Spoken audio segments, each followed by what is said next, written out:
Hi everyone, welcome to the Break the Ice explanation video. So I understand that many were unclear of the game's proceeding, and I would sincerely like to apologize for the miscommunications. So I hope this video might be able to rectify some doubts that you might have. If you are still unclear about anything after this video, please feel free to contact me. Okay, right, let's get on to it then. So the first game we have is Pictionary. I believe this is the game that most of us are aware of how to play, but if you don't, not to worry. So Pictionary is basically a game where one person draws and the other guesses the drawing. So for this whole week, we will do it in groups, whereby one person draws and the remaining members will guess. The cycle will then go on until the time runs out. Okay, so let's get deeper into it. Please be reminded that this will be a group of 5 people and everybody will get their turn, which each turn will be called each round. So it's very simple. The player who is due to draw for the game picks out one flashcard containing the item or action that they're supposed to draw for the group. So the remaining group members will then begin guessing what the picture is about. The person who knows the answer, also the drawer, is not allowed to perform any gestures or give out any hints. And if the group guesses the word correctly, or if the group is not able to get the correct answer, they can wish to forfeit. But either way, the turn to draw will be given to the next group member, and this cycle goes on until the time runs out or the set of flashcards run out. Okay, so let's see an example. Let's say Christy is the first to start. So Christy will select a card from the word pile. So this word pile is a set of words containing an action or an object that the person is supposed to draw. So Christy will select one, and let's say perhaps she doesn't know how to draw this, or she's not confident that she can draw this word or action. She can choose to discard it and choose another word. So this rule applies to everybody in the team member who will take their turn in drawing. Okay, so Christy selects a word and she's confident she can draw this out. So as Christy is the one who's going to be drawing, she cannot give any hints or she cannot give any hand gestures or charades to give the team members who are guessing a clue on what the word is. They will have to look at it through what Christy has drawn. So the guessers for each round is Chloe, Alex, Mike, and Dylan. So they are the guessers for this round that Christy is drawing for. So let's say Chloe guesses it correctly, or if this word that they are trying to guess, it just can't get past them, so they can choose to forfeit, and the next turn to draw can be handed down to the other person, which in this case would be Chloe. So only if one person guesses the word correctly or the entire team agrees to forfeit this round, you can give it to the next player to draw, which is Chloe. So this cycle just goes around and round until either we run out of time or they run out of the set of flashcards. And the group facilitator's role here is to make sure that they don't spend too much time trying to guess on one picture. So suggest to them that perhaps it should only take 3 or 4 minutes to guess. If you can't, then you can suggest to them to forfeit, so you can give it to the other player for the next round. Another task that you might have to do as a facilitator is to make sure that the person who draws doesn't speak or doesn't give any hand gestures or clues. Maybe they can smile or laugh, but try to not give them the ability to give the other team members who are guessing a clue. Okay, so the second game is called Whose Story Is It? The way that this is going to go is that the students will have to write a short but true story on a piece of card. They then drop it into the box for the facilitator to shuffle, and then the guessing game begins. Okay, so this game will be a little bit time consuming. So let's get started with getting to know the materials that will be required for this game. So please take note that one group will be 10 members in this game. So basically 2 groups will merge together, and for this one is 20 cards per group of 10 people and 10 pens. So for 20 cards, it will be divided between the 10 people, whereby one person will get one flashcard to write their story and another for their code name. So they will have 2 cards, one to write their story in and another just to have their code name. So please make sure that they write their code name on both papers. So let's start. Each player writes down their story on the flashcard. Now remember to get them to write their code name on the card, both cards. So to write the story, the time given is 10 minutes. Okay, after 10 minutes, the facilitators will then collect it, where the player will drop it into the box, which will then be shuffled by the Fassi. Now, once everything is shuffled, the box will be passed down to one player. So this player will kick off the game by reading aloud one card that they have chosen. So make sure that this card is not their own if they happen to pick their own. So pick somebody else's and allow them to read it aloud to their group. So what they do is that when the person finishes reading it, the team will then try to guess whose story this belongs to. So this is where the code name comes in handy for the reveal. So in this game, it's basically like Among Us. Somebody gives you a story or a fact, and you have to determine who actually wrote it. And the facilitator will encourage and initiate the guessing game and help the players in engaging with each other, such as to ask them questions about the story. So, for example, maybe somebody says, I once spilled an entire bubble tea in the mall, in Pavilion Mall. Okay, so let's say their story has a few clues of this and that, like perhaps they like bubble tea or they're from KL.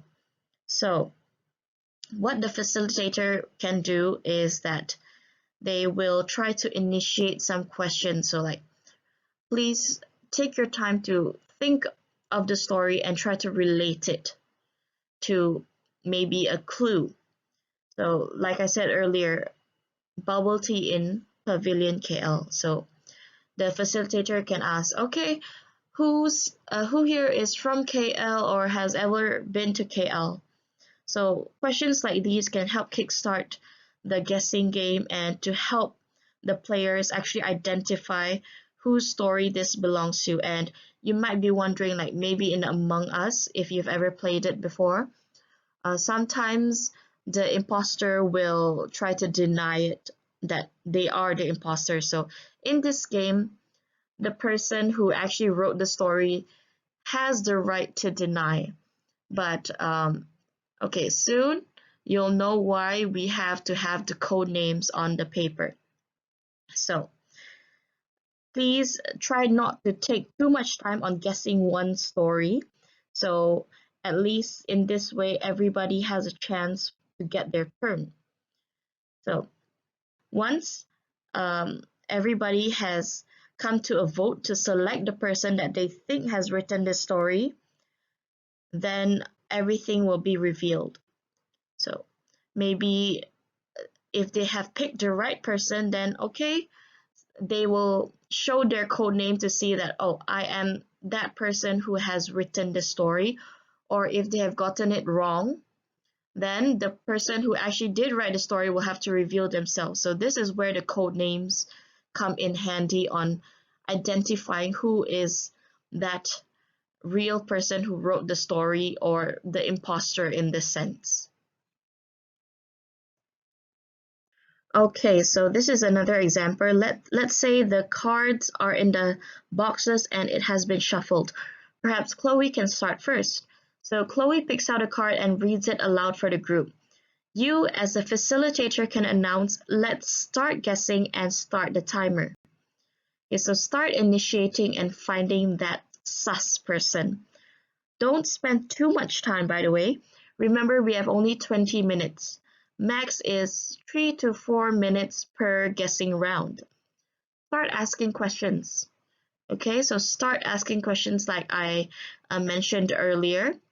So at the end of 3 minutes, come to a vote, reveal the true writer, and move on. After Chloe, maybe Alex can continue the cycle and it goes on like that.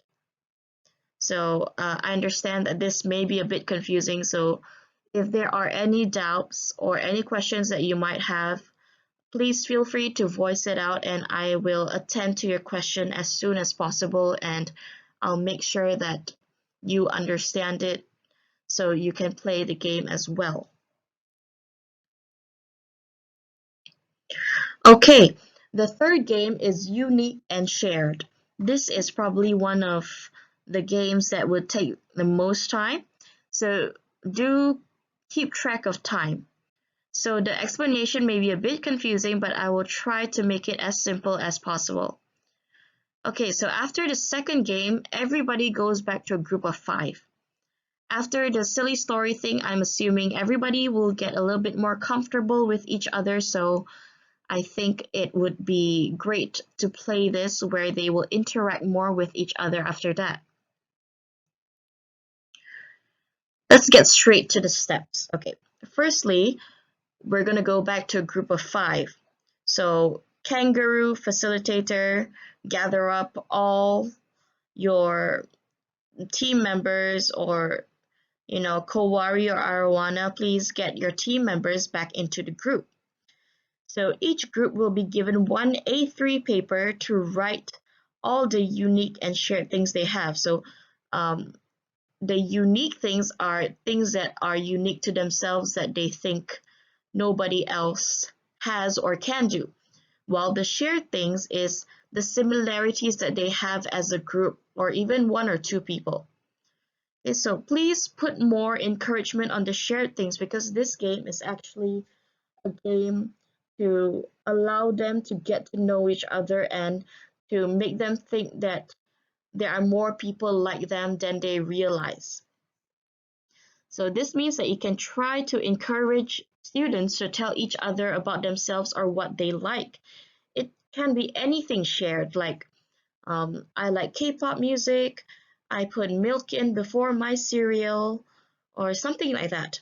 It can even be the little things, and in the very rare event that all 5 members have nothing in common, just encourage them to find some things that it's impossible that they don't share, like maybe I like Maggie mee, or I eat rice every day, just these little things, but preferably get them to think about things that are bigger. So I can understand it can be a bit difficult to get new students to share more about themselves. So I will be giving each facilitator a set of questions that they can ask to initiate the conversations. So get someone to write down all the shared things between them. It can even just between 2 people in the group. And while they're doing it, get them to think about something unique about themselves to share with everybody. Once everything is written and discussed, each group will come to the front and share their findings with the room. So if you want them to talk more about their unique features, I would try to get it to keep it short. Put more emphasis on the shared or similarities between them, because this is actually what bonds them together. You don't have to let them know that they don't have to write down the unique things on the paper if they prefer not to. If they want to, then by all means, please go ahead, but they can also voice it out verbally during the presentation. So this is the group format, very similar to most of our games right now. So remember to get them to be proactive and speak out and write it out. Remember that the first day is always when they're most shy, and this is the day where they can get lifelong friends, as I think many of you will know the feeling. So remember, get them to participate as shy as they can be, at least get them to talk to each other. Like I said, it can be anything shared. Basically, something that two or more people in the group share or have similarities between. It can be the same thoughts or facts about multiple things or various things, like here. Let's say Christy and Dylan eat cereal the same way, which is milk before cereal, which is psychopathic, but I have to keep my opinions to myself, I suppose.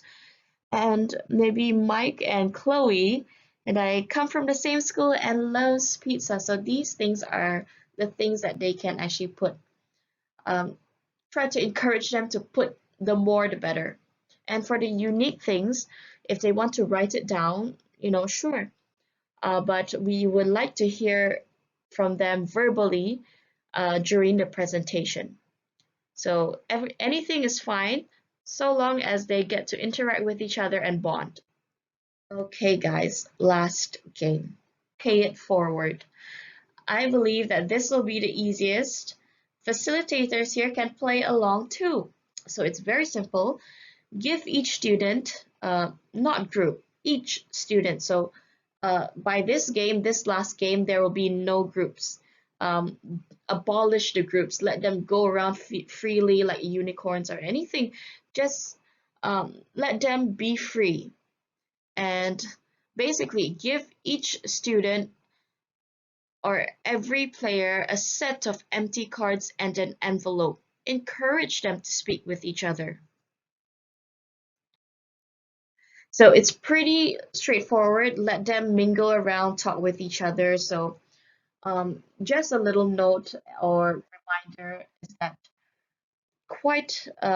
I believe quite a bit of us have been through the same thing during the physical orientations in the past years, which is where every player would have an A4 paper taped to their back.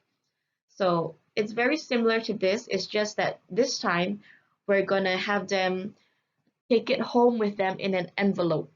And the person who wants to give their opinions about the other persons can write it down and put it in that other person's envelope.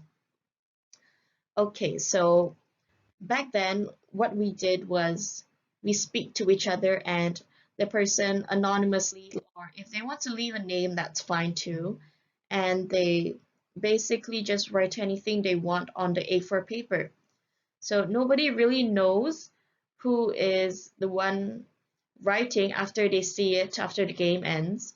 So this game, I believe, will be one of the more memorable ones because when you come to university, it's very different. It's 100% different. You have new friends, new everything, a new lifestyle even. So this is where they can have a little bit of feel-good moment to themselves. So encourage everybody to write nice things for the other person. Um, so let's say Christy and Mike example again. So Christy and Mike might be talking to each other. So in the midst of talking to each other, they write out nice things about each other and put it in the other person's envelope. So this is basically how it's going to go. So remember to have them bring home these envelopes and read it at home. So this will give them a really exciting start for the next day. It encourages them to come and enjoy university life as well. So I guess that's the end of the game explanation. I'm sorry it took so long, but I felt everything that I've said here will be useful to you. And in the event that maybe if it's not, please do contact me and let me know anything else that I can do to improve. So I hope that everybody has gotten at least some type of idea on how to play these games. So thank you very much again for volunteering and hope to see you guys soon. Have fun and stay safe. Thank you.